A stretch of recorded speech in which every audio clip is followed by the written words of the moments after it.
Toronto, Canada. It's 7 a.m. The city sleeps while the streetcars run empty. I'm waiting for Susu Lee in front of his restaurant. I have traveled around the world seeking out the Asian diaspora, not realizing that stories were waiting to be told here at home. Toronto has been my home for the last 20 years. Susu and I arrived in the same year. He, at the age of 19, left the prestigious kitchen in Hong Kong to follow his girlfriend to Canada and to start all over again. Today, he's one of Toronto's culinary stars. His story of leaving success for uncertainty is one of many immigrants who choose to leave behind comfortable jobs, comfortable lives, to venture into the great unknown. Why do they do it? How did they succeed in the end?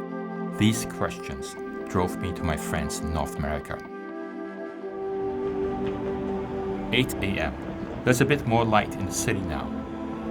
The cityscape is typically North American, except for the iconic tower, reminding everyone this is Toronto.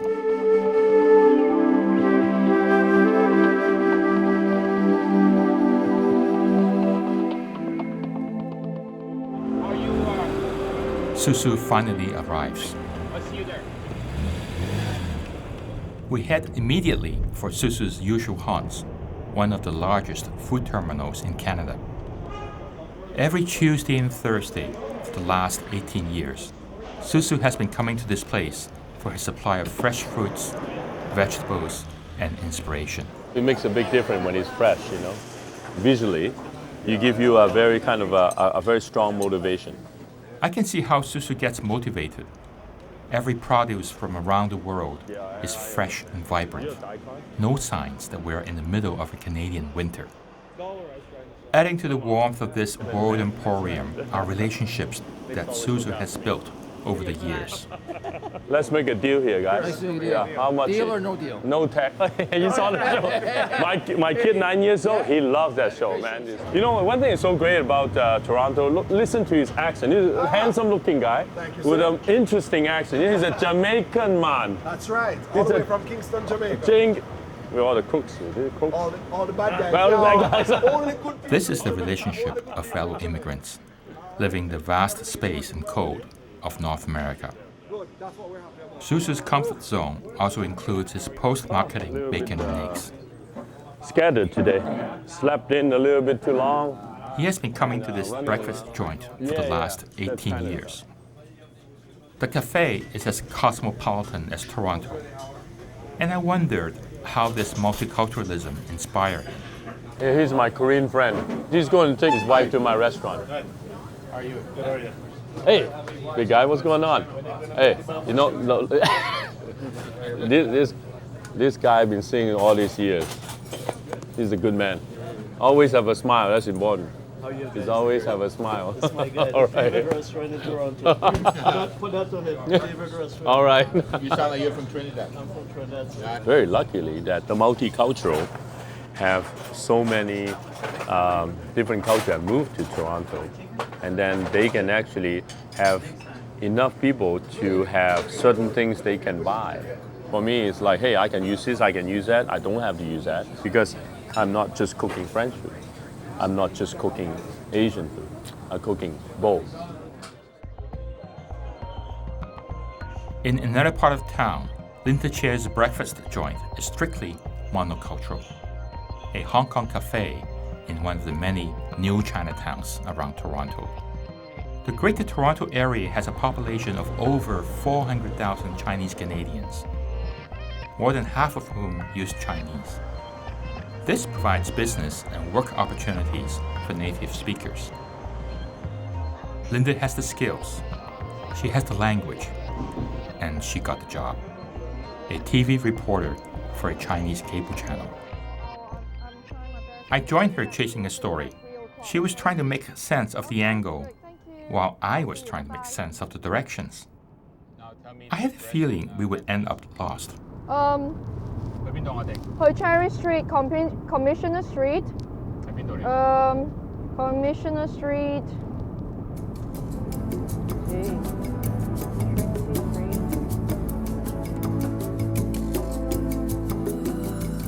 Linda and I are headed towards an abandoned dockyard by Lake Ontario. There's a big Chinese headlines on the local news saying there will be a very big mega Chinese supermarket at the Lakeshore area, which is the harborfront area. And I'm just following up the story, whether this will affect the local, local supermarket as well as the smaller size Chinese supermarket. In a previous life, Linda was a top managing editor of not one, but 4 lifestyle magazines. She accomplished that by the time she was 25. The salary is very good, considered for a fresh graduate. Very high profile lifestyle and working environment. I think I'm at the top of some creams. Linda had it all. And then, Linda gave it all away. At the age of 29, she decided she wanted out. She left Hong Kong for good. Destination, an uncertain future. Just like the road movies, it's the journey motive. All of a sudden, this hit me. I can well bubbled with all these brand names, beautiful things, beautiful people all the time. But is that really the things that I really want? I want to see New York.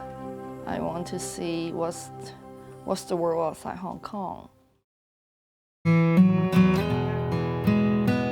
Long stretches of road with no clear end in sight. This is a common North American landscape. And after a while, you don't think about it anymore. Somehow, it's an apt metaphor of personal journeys made by my friends, the Asian expats. In the 90s, Canada welcomed immigrants like Linda Che on the eve of Hong Kong's handover to China. In the space of 15 years, she has metamorphosized from a single woman and social worker to a full-time housewife, ending up today as a mother of 4 and full-time TV reporter. It's not a life without conflicts. Yesterday, she had to put her full-time job on temporary hold to handle a personal crisis. Hello. Hi, Papa. What is second sushi? Excuse me? Oh, hi. Thank you. 有冇食菠菜？你要食少少菠菜。菠菜嗰食咗會點啊 Me too. Yeah, me too. Vitamin B2. So what happened yesterday? He just fell straight from a 9 feet tall slide. Really alarming. When children fell from a high height, have the symptoms of throwing out and have a shock. This really worries me. Linda's thoughts are naturally in turmoil today. At the back of her mind is Gary's fall and possible concussion. And ahead is her own headache. A story that has to be delivered on time and told with integrity. My supervisor wasn't around, and he wanted to do a story. It's like an editorial thing. But the department had said this is too much like an advertisement. Can you do something? And of course, I have my own idea how to tell the story. So I'm always in this kind of dilemma. Like, can I really say something I really want, or And the deadline is close, and everyone is like working under pressure. That's the problem. And I have a cold sore today on my tongue, so I cannot speak well today. So it's also a kind of crazy thing. Linda is not the only one with crazy days.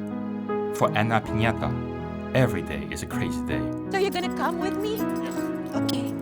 We're now in the northeastern suburb of Scarborough, home to many Asian immigrants. We're heading to multiple destinations as Anna continues her life of daily excitement. When life is boring, that's all that I do. Ana Piñata is well known in the Filipino community for her business acumen. Business number 1, the training of travel agents. Kaya I still recommend that everybody joining the home-based travel agency may sarili siyang business permit.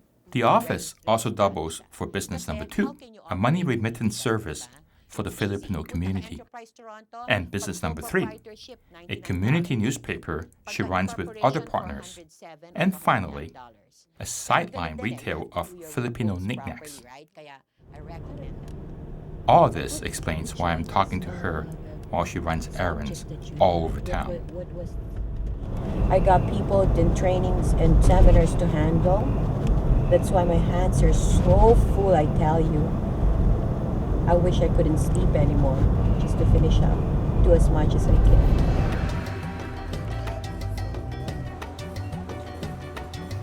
I'm gonna get gas before it gets expensive. Wait, before anything else, you know what? I want to do car wash. Oh, look at this. It's frozen. Look. I want to wash it. You're a busy woman. Yeah, but they can wait. I don't like the car dirty. Look. I hate it. It's not working. Can you go to the car wash? Okay. Sort of like a sweet and sour meatball. Okay. Do you see what I mean? 11 a.m., 2 hours after his marketing spree, Susu is back in his restaurant for some serious planning. Hey, Dusty, how was that party that night? My wife called me up at 2 o'clock in the morning. Where are you? I'm on my way home. It was good though. The place was really nice too. Oh, is it? Yeah. This is Susu's daily menu meeting. The atmosphere is far from formal, but everyone knows who's the boss. Okay, well, how many more meals do you have? The fish cake. Susu Lee owns and runs 2 restaurants side by side. He has a team of 15 chefs, none of them Asian, although the food served is French-based with an Asian touch. You know, idea could be something very simple. It can spark. I can inspire them, they can inspire me. Do you think square would be interesting? See if you The can. whole dish is round. As the troops moved into the kitchen, I realized that the absence of Asian chefs was intentional. It was a necessary formula for creativity. The freedom of creativity is just way more in the West because culturally, if you look at a Western society, it is not as old as Chinese history. Like North America, I'm talking about here. Because it's more room to create. You don't have to stay stuck with one thing because it's not just like this old thing. But when it comes to that to culture, the creativity, they can imagine that a mountain, it can be looking something like a mountain, it could be not looking like a mountain. We don't have that mind. And how is that lime leaf you're going to cut some tonight? Hong Kong being so westernized, so there's many curiosity about how other Westerners, the way they behave, the way they live, you know. So there are a lot of interest wanting to leave Hong Kong and see what the rest of the world is. Susu arrived in the late 70s at a time of immigrant boom. Naturally, he gravitated towards the community, although he didn't stay there for a livelihood. My comfort zone was finding my Asian community. Obviously, Chinese food is, my most comfortable things. So, of course, I would go to Chinatown, find the best, barbecue duck. I already have a skill. Finding a job was very easy and recognized right away in the kitchen. After 9 years of hard work, Susu set up his first restaurant, Lotus. It was freedom for him. But after 10 years of success, he had enough. It was the irony of ironies. In the land of large space, Susu found himself in physical and mental confinement.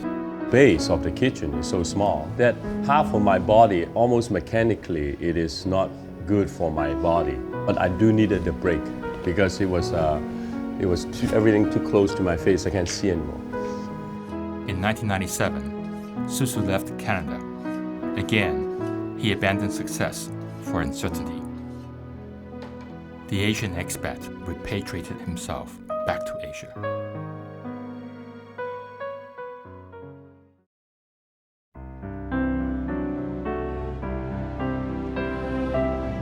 In the 90s, Canada was facing another wave of immigrants.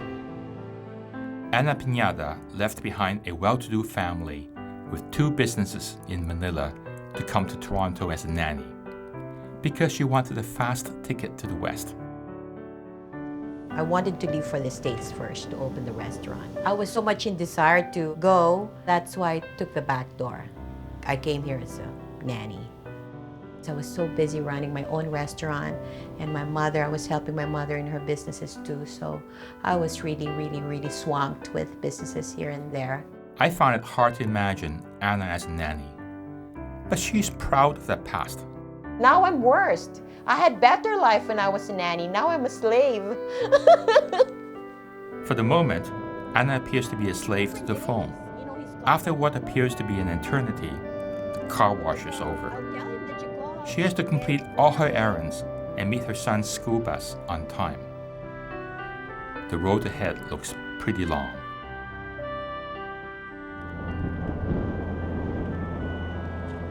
After a series of false turns, Linda finally makes it to the lakefront.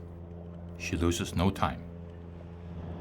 Even though the location is remote and a little overwhelming, Linda quickly identifies the setup. Her previous training as a photographer stands her in good stead. 新嘅大統華，新嘅大統華附近社區包括 Linda's Indonesian surname was Sutanto. Then she became Mrs. Linda Lai in Toronto. And now she uses her Chinese maiden name, Linda Che, for professional reasons. I think I'm very lucky in the sense like my parents came from Indonesia and Singapore.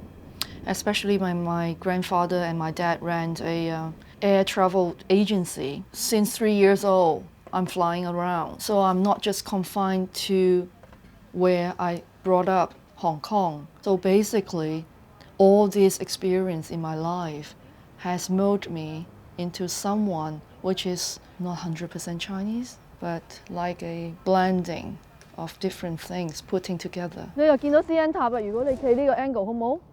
叫佢哋企你後邊，係喎。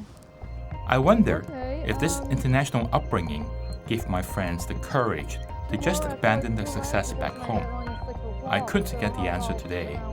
Today, the schedule is tight. Because I have a deadline and the traffic back to Richmond Hill is very bad from downtown. Her things to do now includes an interview with the premiere for another story due tomorrow. With constant interruption, she's not sure if she will have time to tell her story today. In 1998, Susu returned to Toronto, satisfied that he has done what had to be done. It gave me even a better foundation than I was when I came back to Toronto and decided to open this restaurant.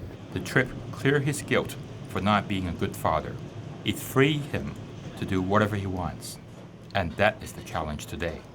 What does he want to do with the fish? Hamachi is a Japanese dish. So I think about their culture, what the ingredient is used. But plating it, I haven't really decided what I'm going to plate because I still have to think about the dish, the plate, the material itself. And I have to think about what color is the calamansi juice will be, how thin the sauce will be. All those things I have to think about before I actually execute it. It's 2 hours before service. I'm crossing my fingers that Susu is happy with his creation. But no, he decides to do it again. Unlike Susu, Linda is never free of the guilt as a working mom. Yes, I try to rush home before 7, hopefully to watch it with the children and say, Mommy is covering this certain news today, and I try to educate and explain to them. Linda is one of the lucky ones who have parents who can help jumpstart her career. After 10 years out of the workforce, she can rely on her parents who live with her to help care for the kids. It seems that all the things I want to do is always by myself, which crash with the reality that I'm a daughter of my a pair of aging parents, and I am the mother of 4 children. I cannot dump everything. Try to find a balance, but I'm always in this kind of dilemma. Dilemma or not, the story must go on. Linda is now in another part of the city, looking for shopkeepers to comment on the planned mega market. They recognize her and are ready to talk. Her story is starting to unfold. Unlike Linda, Anna is a single parent living on her own with her son. She has just missed the school bus but she caught up with Brad. Busy. In the elevator going up, I'm greeted by the new face of Toronto, voted by the UN as the most multicultural city in the world. Come in. Just come in. Don't worry about the shoes. But it is a must and a mandatory thing to do the conference call tonight. Sorry, I saw a green balloon.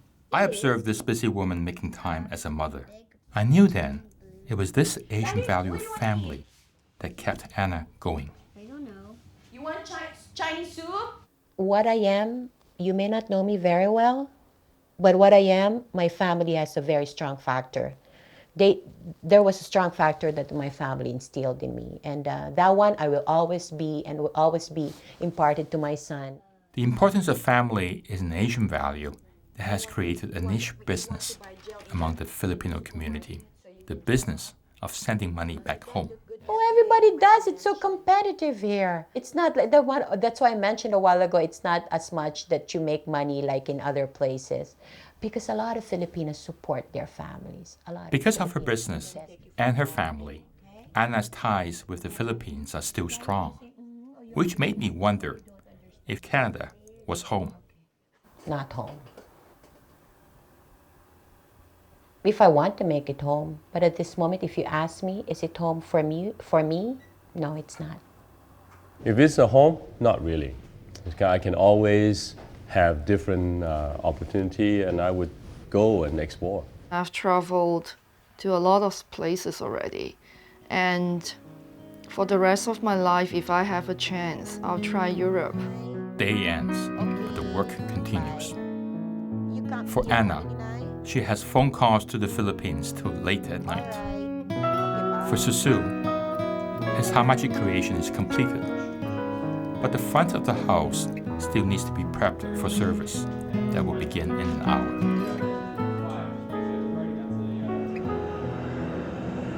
Toronto gears up for the nightlife. I'm going home to catch the news. 新嘅大統華附近嘅社區包括 Harbourfront、Queens Quay 同埋 Beaches，而距離斯恩塔同埋羅渣士中心咧就非常之近。究竟佢哋會唔會搶走市中心其他華人超市嘅生意呢？ Linda has completed her story. I've just scratched the surface of mine. My story of Asian expats will have to continue another day and in another North American city.